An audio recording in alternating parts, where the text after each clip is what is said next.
this time, you notice I have two guests on our stage with us. I am going to invite our first guest, who you met last time. Is our school board member and partner with Gaines Academy, Dr. Donna Mills. If you would like to come on up and introduce our speaker. Thank you so much for being here. Let's put our hands together for our principal, Tracy Wilkins, for having us here.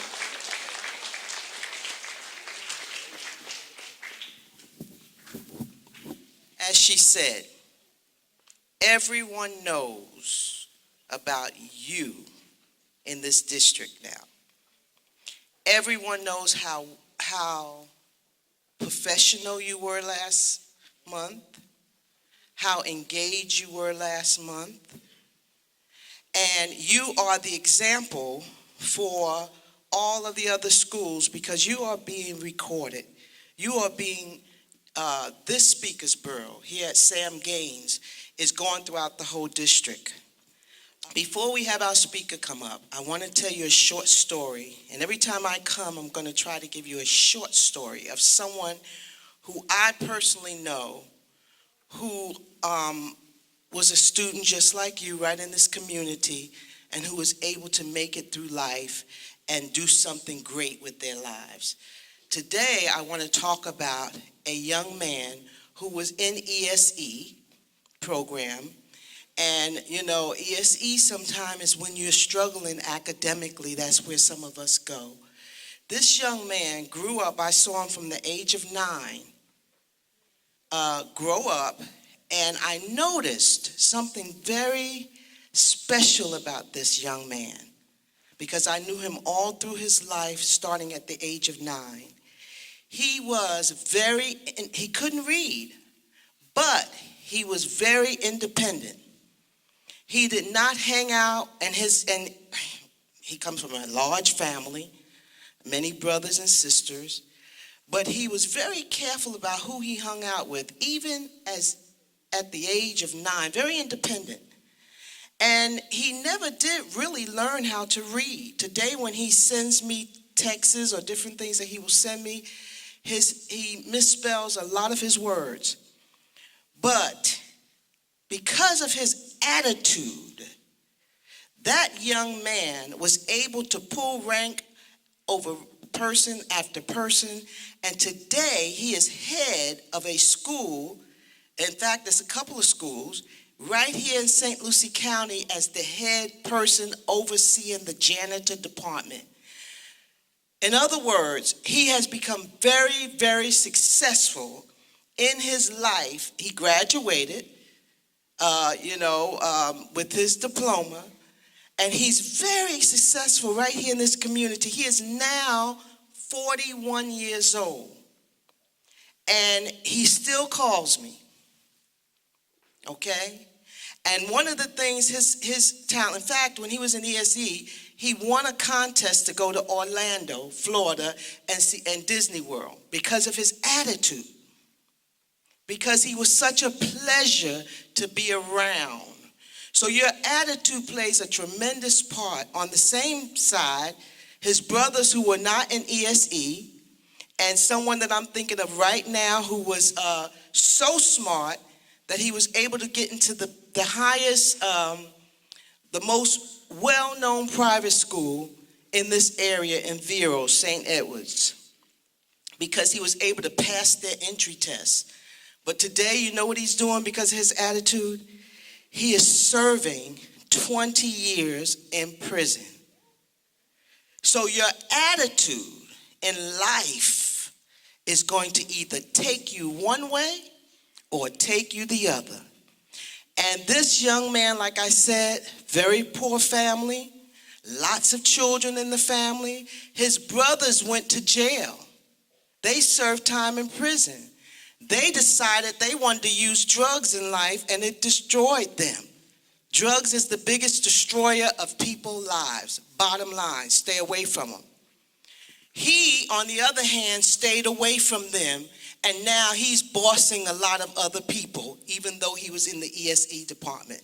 So let's give that young man that you don't know, but you know him now through his story, a big hand. for his choices.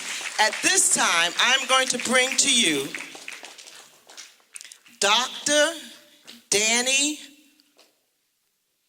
Hoey, and he is the head of the minority department at IRSC, minority students. He's the head of that department. Put your hands together for this young man. He's still a young man, but he's done a whole lot in his life. He is now a doctorate in his profession. At this time, Mr. Hoey, please come before us. We're so glad to have you, and thank you for taking up the time to come see us. He's a big man in this community, y'all, and he's taken the time up to see us. Thank you, Mr. Huey. Good morning. And unfortunately, I'm not that young. I would love to be young again, but thank you so much. Thank you, Dr. Mills, for inviting me, and thank you, Samuel Gaines, for having me. I've been really sick for the past week, but I decided that I still wanted to come and participate. And I'm going to tell you how much this means to me. I work out 4 days a week. I never miss the gym. I haven't been to the gym all week, but I made it here this morning. Okay. So as I was thinking about what I want to talk about, my background is in teaching. Before I became the administrator at IRSC, I started there as an assistant professor, and then I moved up the ranks to become a department chair, but I'll talk about that a little bit later. So I am an interactive professor, so I may come downstairs. I don't like being confined, and I may sit next to you and ask some questions, right? I'm one of those people. But what I want to talk about today is something that I try to talk to my mentees about, and that is you can't allow others or fear to run away your greatness.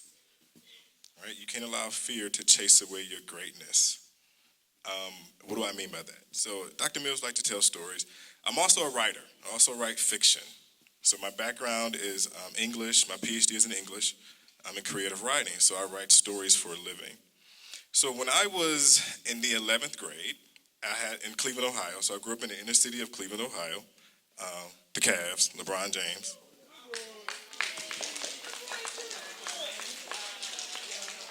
He's okay, we still need a championship.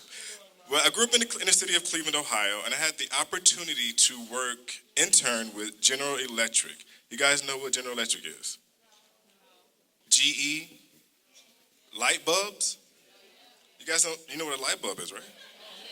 GE is one of the largest producers of light bulbs, right? So we had a factory, and they had a plant. It was called Nela Park. So it was this really big place in Cleveland, Ohio. So I had an opportunity to intern with a physicist because during that time period, I wanted to be a scientist, right? I had made up in my mind that I was going to be a scientist.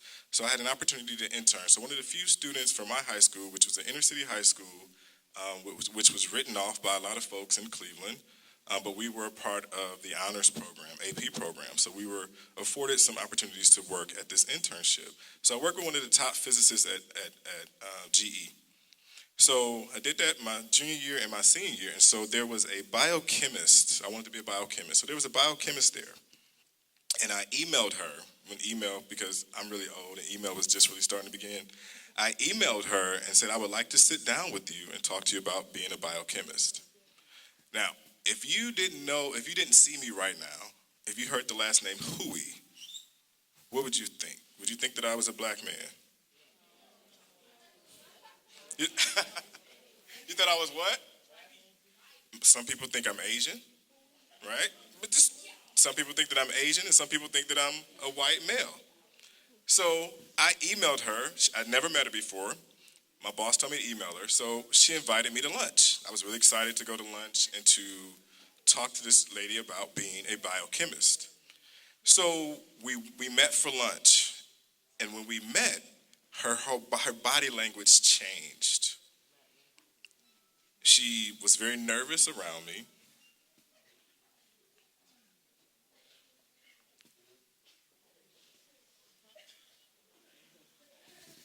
You good? She was very nervous around me, and she said to me, I had no idea that you were African American. I was 17 years old, and I said to myself, well, why does that matter? Her whole demeanor changed. She gave me one-word answers, and she discouraged me from being a biochemist. She told me that the sciences may not be the place that I needed to be. Right? I never told anyone that story. I didn't tell my boss that. I didn't tell any of my friends that. But what she had done, she crushed me. Right? As a 17-year-old who was getting straight A's, she told me that I could not be a scientist. So when I went to college at The Ohio State University, go Bucks, I went there as a biology major. But because I was so defeated and crushed, I changed my major, and I never told my mother. So when graduation happened, I had to call her and tell her that I had changed my major from biology to English. So I think about that a lot as I've progressed through my career, because sometimes I wonder, where would I be if I had become a scientist? But what I did realize when I became an English major was that I had to stop letting other folks dictate my life. Right? That's very difficult to do because we're very impressionable at that age. And when I went to college, I was at inner city high school. I went to college as an English major. Everyone in my classroom, no one looked like me. I would be in all these classes semester after semester looking, and I was by myself. So I had to make a decision. Was I going to stop being an English major too because no one was there to support me, or was I going to keep going? All right, so I made a decision midway through college to be a little stronger, a little tougher, and to realize that no one could really dictate my life but myself. So I graduated from The Ohio State University. I went on to get a master's in African American Studies from SUNY Albany. I also went on to get a master's in English from Long Island University, Brooklyn College. And then I also got a PhD in English from the University of North Texas. And what's interesting about that is I was the first, and North Texas has been around since the 1890s. I was the first African American male person to get a PhD from the Department of English at the University of North Texas.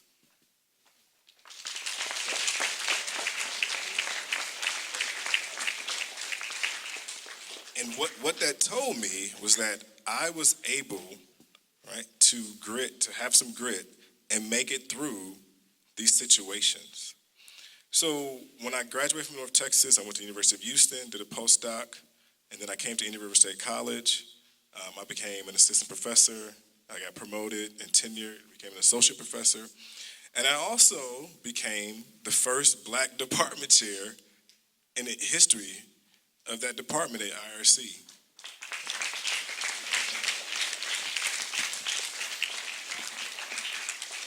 And it's interesting because I really don't like to talk about myself, right? I feel like my actions should speak for who I am. But I think sometimes we have to share our stories so that people understand that it is possible. At this point now, I'm an administrator. I'm over the Division of Minority Affairs.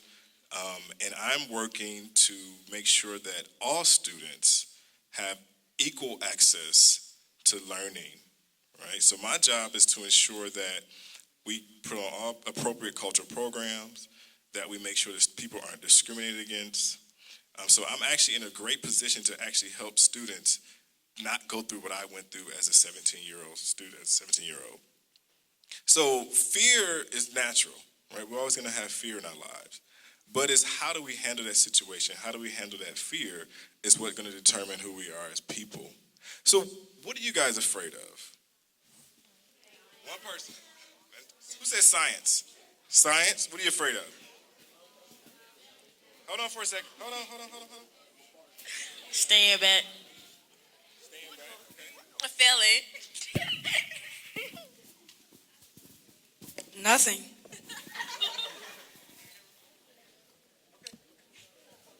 Report card. Report card.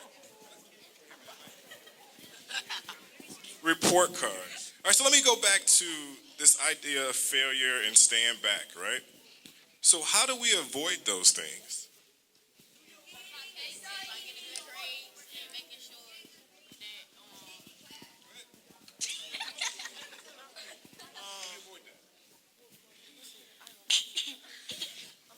out of drama and focus on your work.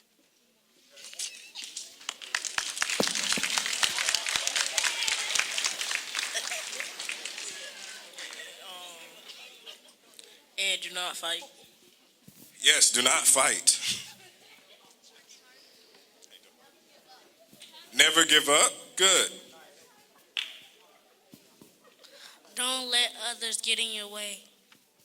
Don't let others get in your way. Say that again a little. Stand up for me. Stand up. Come on, stand up. Don't let others get in your way. Good. Give me a round of applause.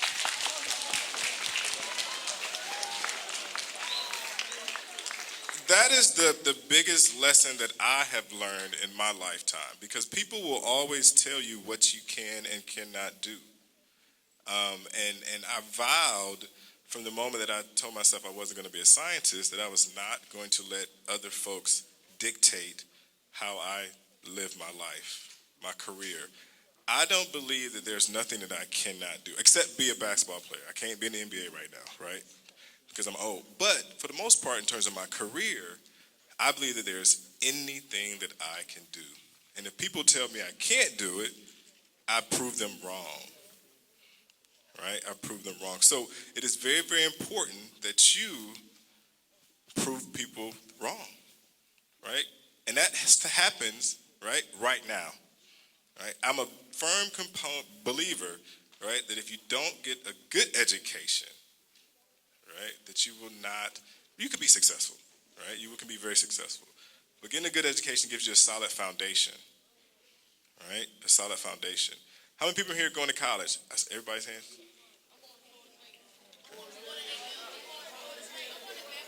So do you guys know what you want to major in?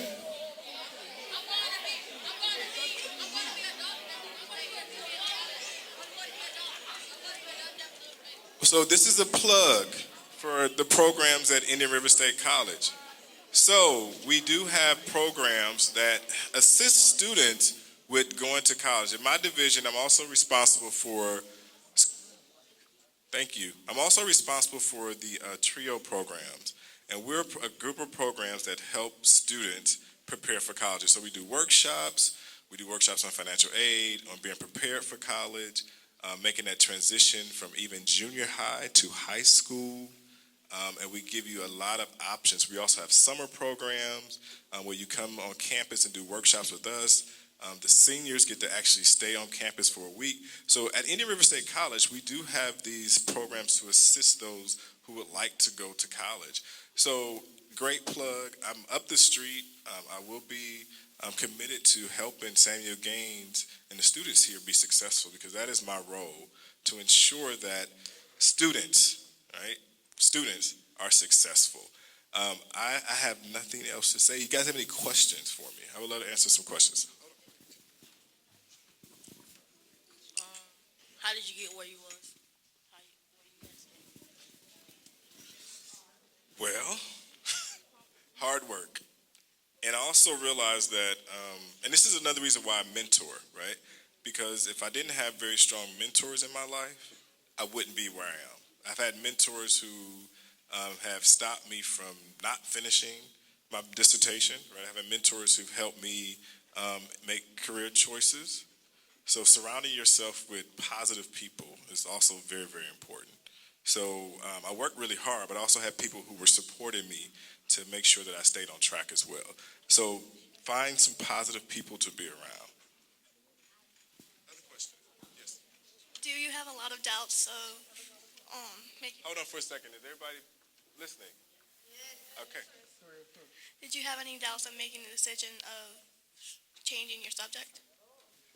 I did, but then I realized that I love to read, and then I thought they're gonna pay me to read. How exciting is that, right? But I did, because I didn't want to let my family down.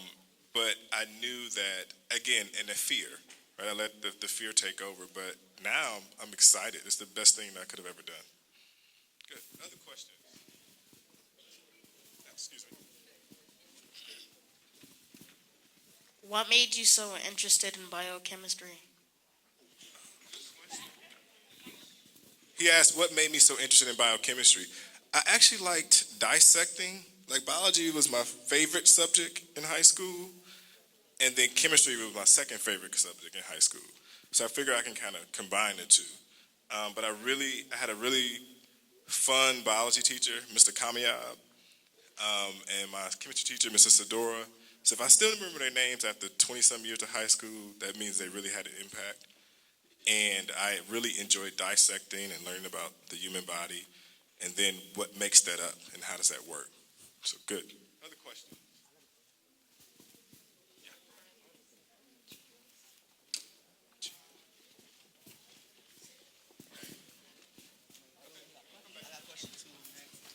What's your favorite sport? Basketball. What are your 3 steps to success? Good question. 3 steps to success. The first one is to always be prepared for no matter what. Always be on time. And for me, it's to always pray.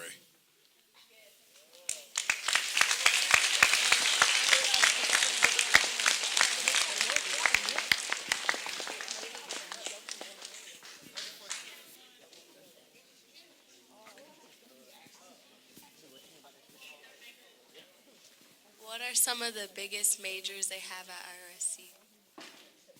Well, right now we have a lot of certificate programs. We have associate degrees, but our education department is really big. Our nursing department is very, very competitive. So that's a really good program as well. We also have cyber security. Are we out of time? Okay. 8th grader?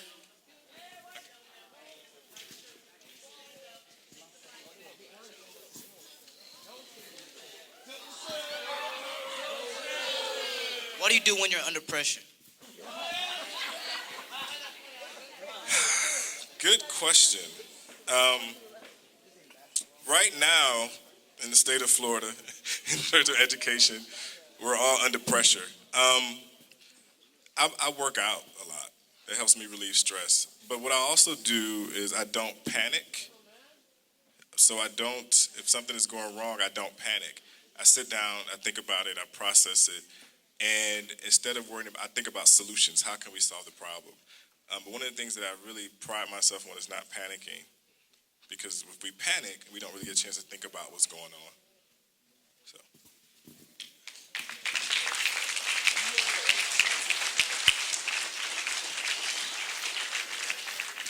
Thank you, Dr. Huey. I want all of you to know this, that not only do our speakers speak into your life, they speak into my life, they speak into your principal's life, they speak into your teachers' lives. But one of the things that he said, he talked about how valuable his teachers were. And you have valuable teachers. Take advantage of that. If you've got teachers, and I know you do, here at Sam Gaines, who really care about your well-being, latch on to those teachers. Don't take them for granted, because you know what happens a lot of times as kids? We take our parents for granted. And when you take something that you have been given for granted, especially when they love and care about your well-being, sometimes you lose it. And everybody doesn't have that. So be grateful for what you have. And as I look across this room, I see people of all different nationalities, all different shades of colors. And what we want to do eventually as a country, what I like to see, because I'm the first black female ever to serve on St. Lucie County School Board. And I say that to say this. What I want to see is I would like to one day, when I'm old and retired, because I don't want nobody taking my position, okay? Just, that was a joke. But What I like to see one day is I like to see a Hispanic representative on St. Lucie County School Board. I like to see a Haitian representative on St. Lucie County School Board, okay? I like to see a variety like I see here. But you're the ones that got to make that happen. I had to make it happen when other people didn't believe in me. They said that never happened before, and you might as well forget it. But I had to make it happen and not listen to those naysayers who couldn't believe like I believed. So for every last one of you, first of all, I'm so proud of you. Put your hands together for yourself.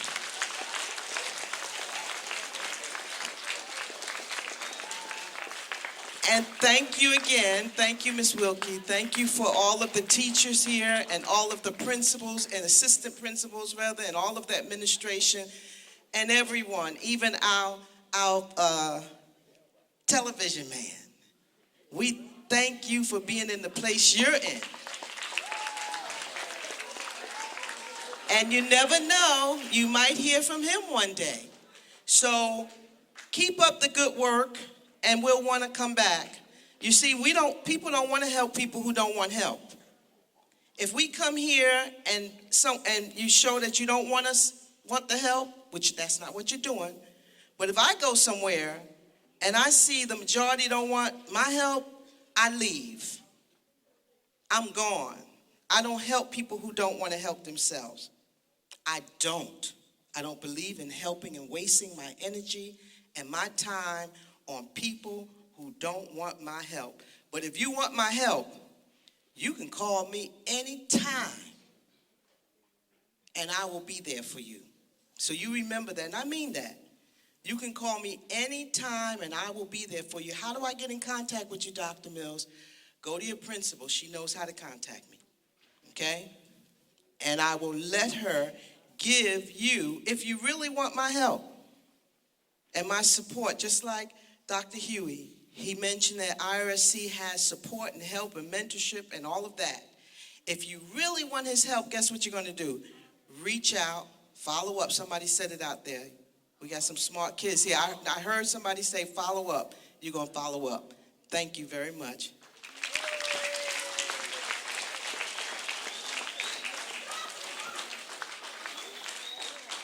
Well, I have a lot of follow-up, and I'm going to try to do it very quickly. I heard so many amazing things this morning and the messages that you received. If I can just have you for another one minute, and then we'll start our dismissal process. What I want to say to you is, really take these words of wisdom. Don't take the words of wisdom for granted. Take them seriously. And I'm going to ask each one of you to sincerely, today and tomorrow, before you leave for winter break, reflect upon the messages that you heard today. Remember, our motto at Gaines Academy is, we believe in gains at gains. And we talk to you all the time about that we believe in you and the power of the belief. And that's why our theme this year is Power Up. And I've talked to you about your goals, and I've talked to you about taking every single thing. Take advantage of your teachers. They're giving you the tools that you need to be successful. And what I need you to do today and tomorrow before winter break is give a sincere thank you. Sincere thank you. Not applaud. Personal, listen, personal eye contact, shaking of the hand to your teachers. That is your task that I am giving you.